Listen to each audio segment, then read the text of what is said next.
Sir నమస్తే sir. నమస్తే అండి. సార్ ఇదివరకు రోజుల్లో పలానా ఊర్లో పలానా వాళ్ళకి క్యాన్సర్ వచ్చిందంట అనుకునేవాళ్ళం. ఇప్పుడు మన కాలనీలోనే ఇద్దరు ముగ్గురికైనా కంపల్సరీగా క్యాన్సర్ అనే పదం వినిపిస్తుంది. ఎందుకు ఇంత ప్రామినెంట్ అయింది సార్? మీరు అన్నట్టు క్యాన్సర్ ఇన్సిడెంట్స్ అంటే ప్రతి సంవత్సరం వచ్చే కొత్త క్యాన్సర్ కేసుల సంఖ్య గణనీయంగా పెరిగిపోతుందండి. 2022 లాస్ట్ టైం ICMR వాళ్ళు ఇచ్చిన ఎస్టిమేట్ అంటే 2 సంవత్సరాల క్రితం భారతదేశంలో 16.5 లక్షల న్యూ క్యాన్సర్ కేసెస్ కనుగొనబడ్డాయని ICMR వారు అంచనాకు వచ్చారు. Indian council for medical research, New Delhi. మన భారతదేశంలో cancer is not a notifiable disease. అంటే మీరు కూడా ఆఫ్టర్నూన్ నేను వాళ్ళ క్యాన్సర్ పేషెంట్ చూశాను అనుకోండి, కొత్త క్యాన్సర్ పేషెంట్, నేను ఎవరికి నోటిఫై చేయాల్సిన అవసరం లేదు, ట్రీట్ చేస్తే సరిపోతుంది. ఒక కరోనా పేషెంట్ చూస్తే మాత్రం వెంటనే మున్సిపల్ అథారిటీస్కి నోటిఫై చేయాలి. So cancer is not a notifiable disease కాబట్టి ఇది ఒక అంటే వాళ్ళు చేయలేదు, ఇంకా ఇది ఒక రఫ్ అంచనా అని అనుకుంటున్నాం. సైంటిస్టులు అలాగే డాక్టర్స్ బిలీవ్ చేసేది ఏంటంటే 16 లక్షలు కాదు, more than 25 lakh new cancer cases భారతదేశంలో ఉంటాయని సైంటిస్టులు డాక్టర్లు గట్టిగా నమ్ముతున్నారు. సో క్యాన్సర్ ఇన్సిడెంట్స్ అందున అర్బన్ ఏరియాస్లో చాలా ర్యాపిడ్గా పెరిగిపోతుందండి. ఉదాహరణకి బ్రెస్ట్ క్యాన్సరే తీసుకున్నట్టయితే ప్రతి 4 నిమిషాలకి ఒక స్త్రీ బ్రెస్ట్ క్యాన్సర్ బారిన పడుతున్నారు ఇండియాలో. ప్రతి 6 నిమిషాలకి ఒక స్త్రీ గర్భసంచి ముఖద్వార క్యాన్సర్ వల్ల చనిపోతున్నారు. స్త్రీలలో ముఖ్యంగా ఈ 2 క్యాన్సర్స్ చాలా ప్రిడామినెంట్గా చూస్తున్నామండి. పురుషుల్లో కూడా ఈ గ్యాస్ట్రో ఇంటెస్టైనల్ ట్రాక్ క్యాన్సర్స్, ముఖ్యంగా సౌత్ ఇండియాలో oral cavity cancers, stomach cancer, urban ఏరియాస్లో మళ్ళీ కోలన్ క్యాన్సర్ కూడా చాలా ర్యాపిడ్గా ఇంక్రీజ్ అవుతున్నాయండి. సార్ ఇప్పుడు అర్బన్ అని స్పెసిఫై చేస్తున్నారు, వై ఇస్ దట్ సో? ఇక్కడ ఎందుకు ఎక్కువ? ఇన్ఫ్యాక్ట్ డిఫరెంట్గా అనుకుంటాం కదా సార్. లేదండి, అర్బన్ ఏరియాస్లో పొల్యూషన్ ఎక్కువ. క్యాన్సర్ అవడానికి 2 ముఖ్యమైన కారణాలు. ఒకటి ఎన్విరాన్మెంటల్ ఫ్యాక్టర్స్, అంటే మన చుట్టూ ఉండే మన ఫ్యాక్టర్స్, అవి including our life style. Okay. Genetic factors చాలా చిన్న పర్సెంటేజ్ ఆఫ్ క్యాన్సర్స్కి దారితీస్తాయి. ఉదాహరణకి BRCA1, BRCA2 మ్యూటేషన్ అనాలిసిస్ కనుక ఉన్నట్టయితే బ్రెస్ట్ క్యాన్సర్, ఓవేరియన్ క్యాన్సర్ వచ్చే అవకాశాలు ఎక్కువగా ఉంటాయి. రెడ్ జీన్ మ్యూటేషన్ అనాలిసిస్ ఉన్నట్టయితే థైరాయిడ్ క్యాన్సర్ వచ్చే అవకాశాలు ఎక్కువగా ఉంటాయి. మెడలరీ కార్సినోమా థైరాయిడ్ అంటాము. అలాగే FAP gene, familial adenomatous polyposis coli gene ఉన్నట్టయితే కోలన్ క్యాన్సర్ వచ్చే అవకాశాలు ఎక్కువగా ఉంటాయి. ఈ జెనెటిక్ ఫ్యాక్టర్స్ కాకుండా ఎన్విరాన్మెంటల్ ఫ్యాక్టర్స్ అంటే మన లైఫ్ స్టైల్, అంటే మనం తీసుకునే ఆహారం, మనం ఉండే మన life style of living urban ఏరియాస్లో చాలా వేరీడ్గా ఉంటుంది. ఇప్పుడు ఉదాహరణకి మనం తీసుకునే ఆహారంలో సాచురేటెడ్ ఫ్యాట్స్ ఎక్కువగా ఉంటున్నాయి. ఈ పిజ్జాలు, బర్గర్లు, మైదా, ఇవన్నీ కూడాను అనేక రకాలైన కార్సినోజెన్స్ ఉంటాయి, క్యాన్సర్ కారకాలు ఉంటాయి. ఉదాహరణకి మనం డైట్ ఫస్ట్ కాన్సన్ట్రేట్ చేద్దాం.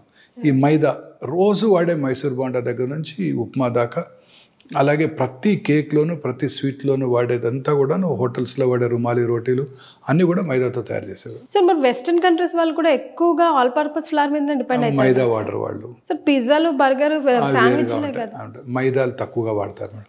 అక్కడ కూడా చాలా ఎక్కువ cancer incidents. Welcome to it. Maida చాలా ఎక్కువ యూసేజ్, మైదా యూసేజ్ ఉన్న ఏరియాల్లో క్యాన్సర్ వచ్చే అవకాశాలు ఎక్కువగా ఉంటాయి.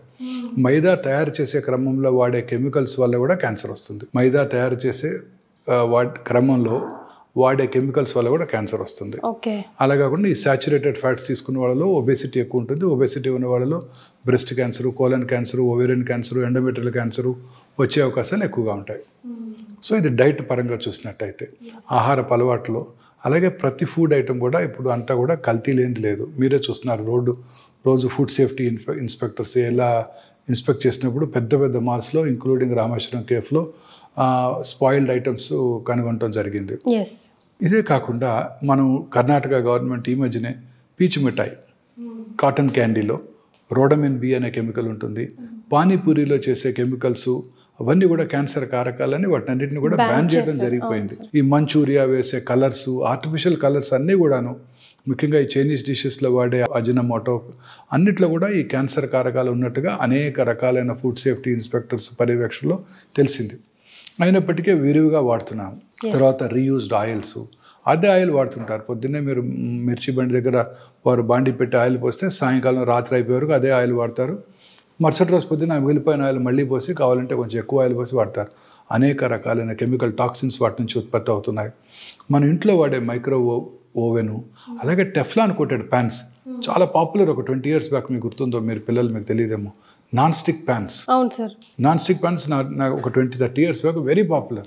అందరూ అవే వాడేవారు. ఆయిల్ లేకుండా నేను దోశ వేసుకుంటాను, ఆయిల్ లేకుండా ఆమ్లెట్ వేసుకుంటాను అని అవే వాడేవాళ్ళు. దాంట్లో వాడే ఆ టెఫ్లాన్ కోటింగ్ నుంచి వచ్చే కెమికల్స్ అన్నీ కూడా 100% క్యాన్సర్ కారకాలు. My God. అలాగే ఫ్రూట్స్లోను వెజిటబుల్స్లోను ఉండే lot of anti cancer substances ఉంటాయి, యాంటీ ఆక్సిడెంట్స్ ఉంటాయి. వీటిల్లో క్యాన్సర్ రాకుండా చేసే ఉంటాయి. సో ఇవన్నీ కూడా ఫ్రూట్స్ గ్రీన్స్ వెజిటబుల్స్ ఎక్కువగా తీసుకుంటూ, రెడ్ మీట్ ఇవన్నీ తక్కువగా తీసుకుంటూ, ఒమేగా-3 ఫ్యాటీ యాసిడ్స్ ఎక్కువగా ఉండే సీ ఫిష్ని తీసుకోవటం వల్ల కూడా క్యాన్సర్ వచ్చే అవకాశాలు బాగా తక్కువగా ఉంటాయి. క్యాన్సర్తో పాటు హార్ట్ అటాక్స్, సెరిబ్రోవాస్కులర్ యాక్సిడెంట్స్ కూడా తక్కువగా వస్తుంటాయి.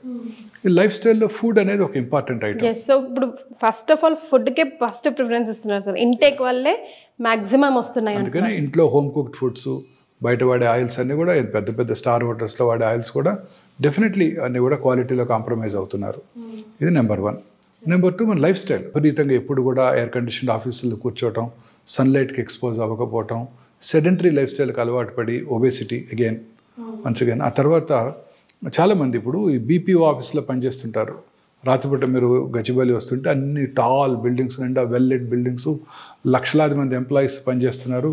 చాలా హ్యాపీగా ఉంది, మన పిల్లలందరికీ మంచి ఉద్యోగాలు దొరుకుతున్నాయి రాష్ట్ర ప్రజలకు అందరికీ అని కూడా అనుకుంటున్నాం. ఆ బీపీఓ ఆఫీస్లో పనిచేసే నైట్ టైం పనిచేసే వాళ్ళందరిలో కూడా breast cancer, colon cancer, ovarian cancer, lung cancer వచ్చే అవకాశాలు ఎక్కువగా ఉంటాయి. Because of sleeping patterns. మన రిథం రిథం దెబ్బతింటుంది. రాత్రిపూట పడుకోవాలి, చక్కగా సాయంకాలం 7-8 కల్లా డిన్నర్ చేసుకుని 9 o'clock లోపల పడుకుంటే, అది కూడా డార్క్ రూమ్లో పడుకుంటే, బెడ్ లైట్ లేకుండా పడుకుంటే, పొద్దున్నే 1 o'clock 2 o'clock మెలటోనిన్ అనే హార్మోన్ ఉత్పత్తి అవుతుంది. ఆ melatonin strong anti cancer properties. ఇప్పుడు మనం అంతా ఏం చేస్తాం, ఇంక్లూడింగ్ మీరు నేను కూడా, రాత్రి 11 దాకా పని చేస్తున్నాము, లేకపోతే 10 దాకా పని చేస్తున్నాము, ఇంటికి వెళ్ళి 1 గంట టీవీ చూస్తూ, ఆ తర్వాత పడుకున్నప్పుడు కూడా ఆ మొబైల్ స్క్రీన్ చూస్తూ, ఆ రోజు ఆ వాట్సాప్ మెసేజ్లకు ఆన్సర్స్ పెట్టి న్యూస్ చూసుకొని పడుకుంటున్నాం, ఆ బ్లూ స్క్రీన్ చూస్తూ పడుకుంటున్నాం. ఇంకెక్కడ ఉత్పత్తి అవుతుంది మెలటోనిన్ హార్మోన్? ఉత్పత్తి అవ్వదు. It has a strong anti cancer properties. So అందరూ కూడా రిథం దెబ్బతింటోంది. పైగా బెడ్ లైట్ వెల్ లైట్ రూమ్లో పడుకున్నా మెలటోనిన్ హార్మోన్ ఉత్పత్తి అవ్వదు. బెడ్ లైట్ అవాయిడ్ చేయాలి, ఎస్పెషల్లీ వైట్ లైట్, అన్ని లైట్స్ అవాయిడ్ చేయాలి. ఎక్సెప్ట్ ఇఫ్ అట్ ఆల్ ఇంకా మీకు మరీ భయంగా ఉంటే లైట్ లేకుండా పడుకోవడానికి చిన్న రెడ్ లైట్ వాడండి, అంతే తప్ప మిగతా ఏ లైట్ వాడకూడదు. దానివల్ల ఈ మెలటోనిన్ హార్మోన్ ఉత్పత్తి అవ్వదు. ఆ ఉత్పత్తి అవ్వకపోతే దానికి కావాల్సిన దానికి ఒక ఇంపార్టెంట్ మనకి ప్రొటెక్టివ్ ఏజెంట్, అది క్యాన్సర్ రాకుండా, అది మిస్ అవుతున్నాం. ఇది ఈ 2 వెరీ వెరీ ఇంపార్టెంట్. అలాగే తీసుకునే ప్రతి ఫుడ్ ఐటమ్ కూడా మేడం, ఇప్పుడు మనం తీసుకునే కార్బోహైడ్రేట్స్ సోర్స్ ఎక్కువైపోతుంది. వైట్ రైస్, ఈ వైట్ రైస్కి బదులు మన దంపుడు బియ్యము, పార్బాయిల్డ్ రైస్ అవి తీసుకున్నట్టయితే డెఫినెట్గా న్యూట్రిషియస్గా ఉంటాయి. అలాగే white rice, white maida, white sugar is equally dangerous అండి.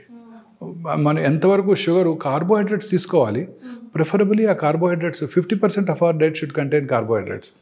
Carbohydrate preferably that carbohydrate should come from, not from white sugar. It should come from fruits.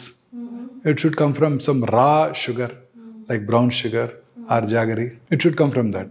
White salt is equally dangerous. అంటే cancer కారకానికి, ఒబేసిటీకి, అనేక రకాలైన cardiovascular ప్రాబ్లమ్స్కి కూడా white salt is very dangerous. ఇవన్నీ కూడా మనం avoid చేయగలగాలండి. ఇవన్నీ avoid చేస్తే ఖచ్చితంగా మనం క్యాన్సర్కి దూరంగా ఉండడానికి అవకాశం ఉంటుంది.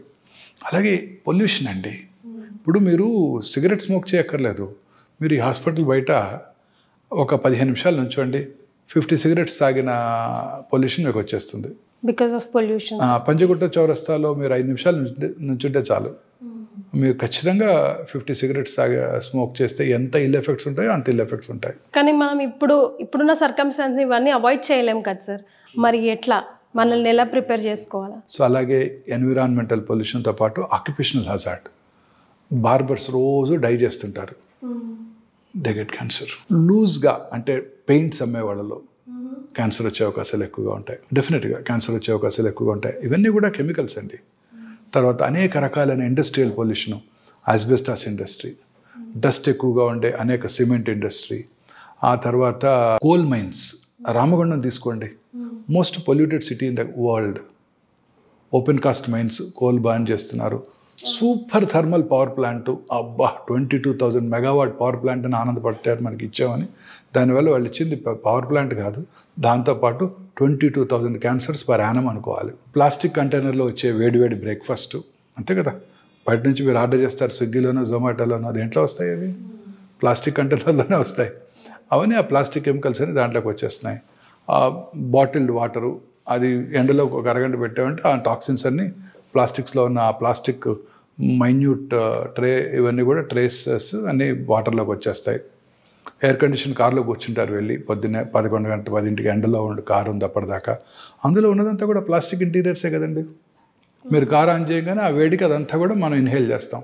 కరెక్ట్. వీటన్నిటికన్నా నా ఉద్దేశంలో అతి ముఖ్యమైన కారణం క్యాన్సర్ రావడానికి కానివ్వండి, కరోనా రానివ్వడానికి కానివ్వండి, కరోనరీ ఆర్టరీ డిసీజ్ కానివ్వండి, సెరిబ్రోవాస్కులర్ యాక్సిడెంట్ కానివ్వండి, అంటే పక్షవాతం కానివ్వండి, అన్నిటికీ నా పర్సనల్ ఒపీనియన్ ఏంటంటే మానసిక ఆందోళన. మన అబ్బాయికి సీట్ రాలేదు, పక్కన వాళ్ళ అబ్బాయికి ఎంబీబీఎస్లో సీట్ వచ్చింది. మన ఇంట్లో మా సార్కి ప్రమోషన్ రాలేదు, పక్క ఇంట్లో వాళ్ళకి ప్రమోషన్ వచ్చేసింది. వాళ్ళ కారు మనకన్నా బెటర్ కారు. ఇలా వాళ్ళ అబ్బాయికి పెళ్ళి అయిపోయింది, మన అబ్బాయికి ఇంకా పెళ్లి కాలేదు. స్కూల్లో మన అబ్బాయి ఫస్ట్ ర్యాంక్ రాలేదు, పక్కింటి వాళ్ళ అబ్బాయి ఫస్ట్ ర్యాంక్ వచ్చాడు. ఇలా అనేక రకాలైన ఆందోళనలు, మానసిక ఆందోళన ఈ అర్బన్ ఏరియాస్లో ఎక్కువైపోయినాయండి. How it leads to cancer sir, can you please explain? Yes, మానసిక ఆందోళన మన ఇమ్యూనిటీకి మోస్ట్ ఇంపార్టెంట్. మనిషి, మన పూర్వీకులు చెప్పేవాళ్ళు సంతోషం సగం బలం అని. అవును సార్, అబ్సల్యూట్లీ ట్రూ అండి. మనం మానసికంగా ప్రశాంతంగా ఉండటమే కాదండి, హ్యాపీగా ఉండాలి. హ్యాపీగా ఉంటే మీకు ఏ జబ్బు రాదండి. రోజు అనుకుంటాం కరోనా టైంలో గుర్తుందా, మనకు ఆ వాచ్మెన్ ద్వారా కరోనా వచ్చింది, మనకు ఆ పూలు అమ్మేవాడి ద్వారానో వెజిటబుల్స్ అమ్మేవాడి ద్వారా కరోనా వచ్చింది. మరి వాళ్ళు బాగానే ఉన్నారే, మరి ఇంట్లో ఉన్న వాళ్ళకి ఎందుకు ఎలా వచ్చింది? వాళ్ళు చక్కగా అమ్ముకుంటూ వచ్చి వెళ్ళి అమ్ముకున్నాడు, హ్యాపీగా ఉంటారు వాళ్ళు. ఈరోజు చూసుకుంటారు, రేపటి సంగతి తర్వాత చూసుకుంటారు. మనమేమో మన పిల్లలకి, మనవరాల పిల్లలకు కూడా మనం సంపాదించి పెట్టాలని ఆశిస్తున్నాం. మానసిక ఆందోళన అండి. మన బాడీలో మనందరికీ తెలిసిన విషయం, ఇప్పుడు మన బాడీలో 22,000 ప్రోటాన్ కోడింగ్ జీన్స్ ఉంటాయి. Watson and creek genomic mapping చేశారు. ఆ జెనోమిక్ మ్యాప్లో ఇన్ని జీన్స్ ఉన్నాయి అని కనుక్కున్నారు. Equally good number of non proton coding jeans కూడా ఉంటాయి. ఈ 22,000 ప్రోటాన్ కోడింగ్ జీన్స్లో ఒక 500 to 600 ఆంకోజీన్స్, అంటే క్యాన్సర్ కారక జన్యువులు ఉంటాయని సైంటిస్టులు కనుక్కున్నారు.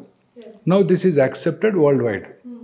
ఈ క్యాన్సర్ కారక జన్యువుల్లో ఉండే మ్యుటేషన్స్ అంటే అవి మార్పు చెందుతుంటాయి, దానివల్లే క్యాన్సర్ వస్తుందని ఇప్పుడు సైంటిస్టులు గట్టిగా నమ్ముతున్నారు. సో ఆ మ్యుటేషన్స్ మీలోనూ, నాలోనూ, వాళ్ళలోనూ రోజు వస్తుంటాయి. మన immunity takes care of them. మన ఇమ్యూనిటీ ఎప్పుడైతే దెబ్బతిందో అప్పుడు ఆ మ్యుటేషన్స్ ఎక్కువగా వ్యాప్తి చెంది క్యాన్సర్కి దారితీస్తాయి. ఒక వెరీ ఇంట్రెస్టింగ్ ఎగ్జాంపుల్ అండి. ఒక పేషెంట్కి మెలనోమా వచ్చింది, అంటే స్కిన్ క్యాన్సర్. అది మెలనోమా స్కిన్ క్యాన్సర్. అమెరికాలో క్యూర్ అయిపోయింది. క్యూర్ అయిపోయిన 20 సంవత్సరాల తర్వాత వారు ఒక యాక్సిడెంట్లో బ్రెయిన్ డెడ్ అయ్యారు కాబట్టి వారి కిడ్నీని తీసి ఇంకొక మనిషికి డొనేట్ చేశారు. మనలో కిడ్నీ రాగానే ఒక పేషెంట్ రెసిపియంట్ అంటాం, అంటే కిడ్నీ తీసుకున్న వాళ్ళు. డోనర్ ఏమో ఈ brain dead person who had melanoma 20 years back. ఈ రెసిపియంట్ ఆ కిడ్నీని రిఫ్యూజ్ చేస్తుంది. ఎవరికైనా అంతే. ఇప్పుడు మీరు కిడ్నీ ట్రాన్స్ప్లాంట్ చేస్తే ఐడెంటికల్ ట్విన్ కాక ఇంకెవరి తల్లి దగ్గర నుంచి కొడుకు ఇచ్చినా, కొడుకు దగ్గర నుంచి తల్లికి ఇచ్చినా, first thing body does it rejects the kidney. దానికి మన బాడీలో టీ సెల్ మీడియేటెడ్ ఇమ్యూనిటీ అంటారు. టీ సెల్స్ ఉంటాయి. కరోనా టైంలో విన్నాం బి సెల్స్, టీ సెల్స్. నాకు యాంటీబాడీస్ ఎక్కువ ఉన్నాయి, మీకు తక్కువ ఉన్నాయి అని విన్నాం కదా మనం. ఆ T cells are called killer cells. ఆ టీ సెల్స్ ఏం చేస్తాయి, ఆ ట్రాన్స్ప్లాంట్ అయిన కిడ్నీని రిజెక్ట్ చేసేస్తాయి. అలా రిజెక్ట్ చేయకుండా ప్రతి కిడ్నీ రెసిపియంట్కి ఇమ్యూనో సప్రెసివ్ థెరపీ పెడతారు డాక్టర్స్, నెఫ్రాలజిస్ట్. అప్పుడు ఆ టీ సెల్ మీడియేటెడ్ ఇమ్యూనిటీని బ్లంట్ చేసేసి ఆ కిడ్నీని ఆ బాడీ రెసిపియంట్ ఉంచుకుంటుంది. సో ఇమ్యూనిటీ తగ్గిస్తారు కావాలని.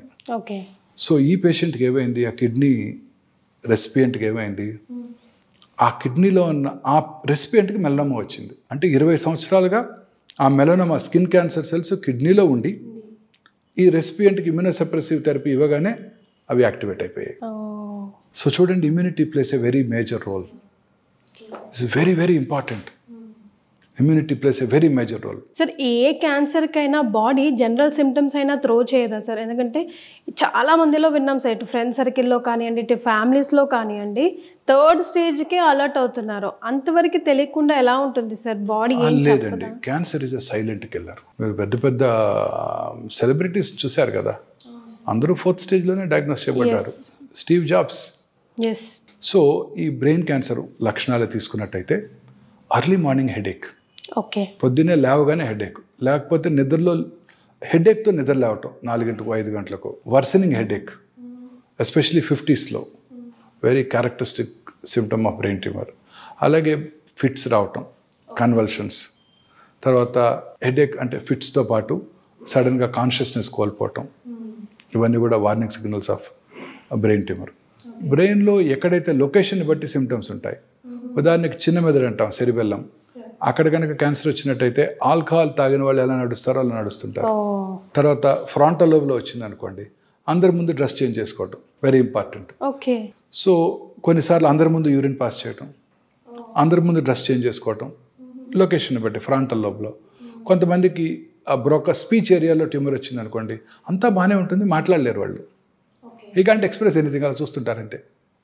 కూర్చోండి అంటే కూర్చుంటారు, పడుకోండి అంటే పడుకుంటారు, ఆయన ఏమైనా చెప్పాలంటే నోట్లోంచి మాట రాదు. కొంతమందికి విజన్ డిస్టర్బెన్సెస్, కొంతమందికి మోటార్ ఏరియాలో వచ్చిందంటే ఆపోజిట్ సైడ్ కాలు చెయ్యి వంకర అదే పని చేయకుండా ఉండటం, ఇలా అనేక రకాలుగా మేనిఫెస్ట్ చేస్తుంది బ్రెయిన్ ట్యూమర్. కిందకు వచ్చామనుకోండి, oral cavity tumours are the commonest tumours in South India in men.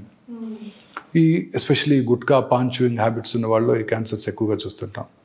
So cancer రావడానికి అనేక రకాలైన కారణాలు డిస్కస్ చేసినప్పుడు ఈ దురలవాట్లు కూడా చాలా ఇంపార్టెంట్ అండి. స్మోకింగు, అంటే స్మోక్లెస్ టొబాకో అంటారు, అంటే గుట్కా, కైని, అంబారి, ఏదో రకరకాల భాషల్లో వాడుతుంటారు, జర్దా వాడుతుంటారు. చాలామంది అడుగుతుంటారు, నేను ఇక్కడ నోట్లో నములుతాను, ఊసేస్తాను, నేను దాన్ని ఇంజెస్ట్ చేయను లోపలికి, నాకు ఎందుకు వస్తే అంటాడు క్యాన్సర్. ఓరల్ క్యావిటీలోనే కాదండి, అక్కడ ఓరల్ మ్యూకోజా నుంచి అబ్జార్బ్ చేయబడి బాడీలో ఇతర భాగాల్లో కూడా క్యాన్సర్ రావచ్చు. స్మోక్ గురించి చెప్పనవసరం లేదండి. స్మోక్ చేసిన 6 సెకండ్స్లో ఆ టొబాకోలో ఉండే 400 to 500 క్యాన్సర్ కారక సబ్స్టెన్సెస్, కార్సినోజెన్స్ అంటాం, అవి బ్లడ్లోకి వెళ్ళిపోయి లంగ్స్లోనే కాకుండా యూరినరీ బ్లాడర్లోనూ, ఆడవాళ్ళలో అయితే గర్భసంచి ముఖ ద్వారా సర్విక్స్ దగ్గర కూడా క్యాన్సర్ కలగజేయగలవు. అంత ప్రమాదకరమైంది ఈ టొబాకో. సో ఈ ఓరల్ క్యావిటీ క్యాన్సర్స్ని గుర్తించడం కూడా చాలా కష్టం అండి. అందరూ కూడా లేట్ స్టేజ్లో వస్తుంటారు.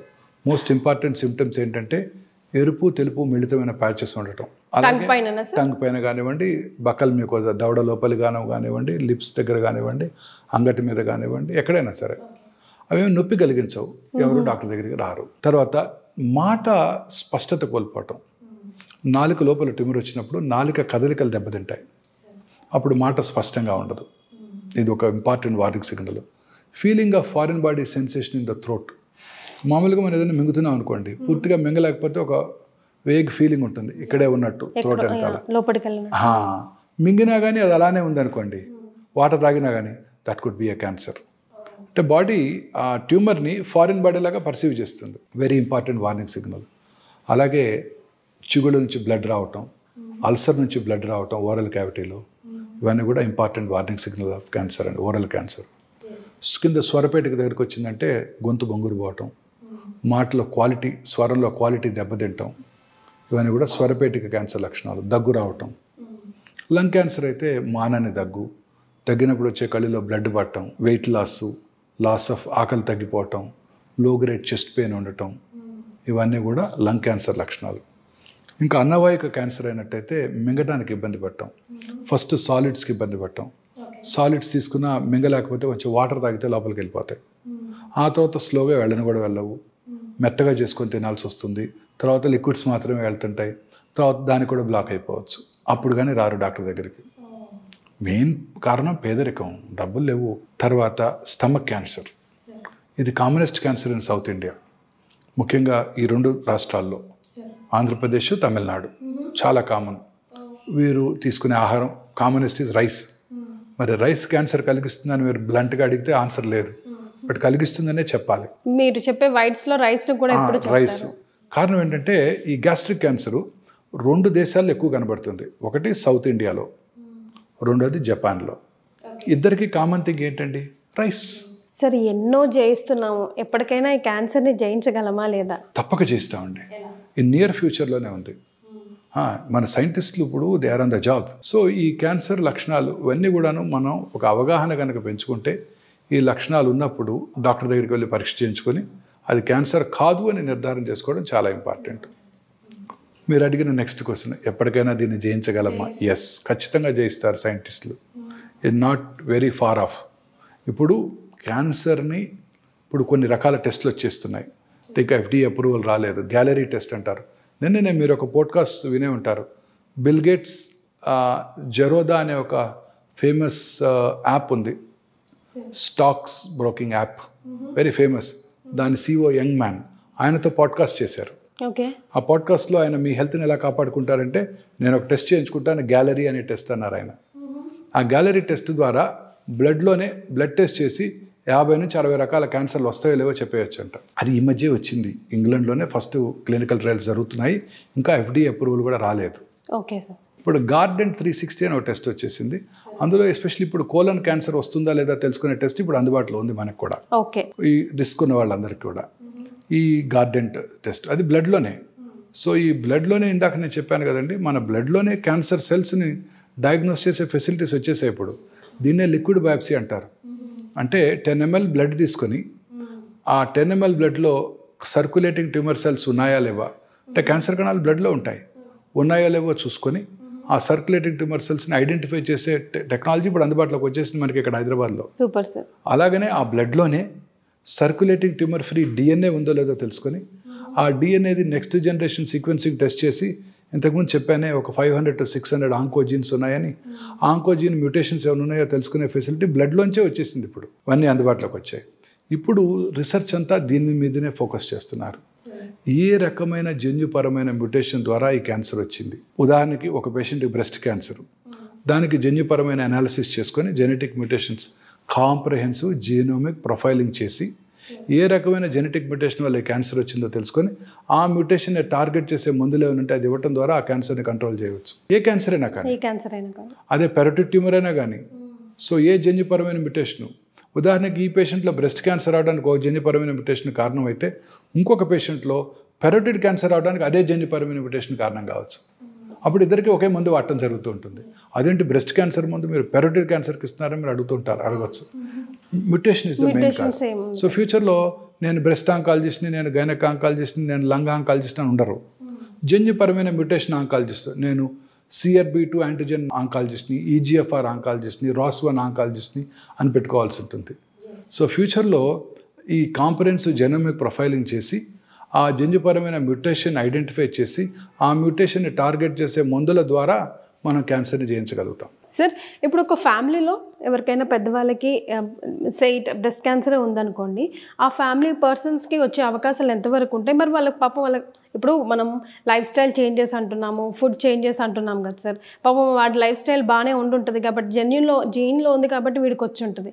సో వాడు ఎట్లాంటి ప్రికాషన్స్? వంశపారంపర్యమైన జబ్బు కాదు, కొన్ని వేళ్ల మీద లెక్క పెట్టగల కొన్ని క్యాన్సర్స్, ఉదాహరణకి బ్రెస్ట్, థైరాయిడ్, ప్యాంక్రియాసు, ప్రాస్టేటు, కోలను, ఓవరీ. కానీ ఇవే మోస్ట్ కామన్. ఈ 6 క్యాన్సర్స్ కనుక ఉన్నట్టయితే వారి ఫస్ట్ జనరేషన్ వారి రిలేటివ్స్లో క్యాన్సర్ వచ్చే అవకాశాలు సాధారణ ప్రజానీకన్నా కొంచెం ఎక్కువ, అంతే తప్ప వస్తుందని కాదు.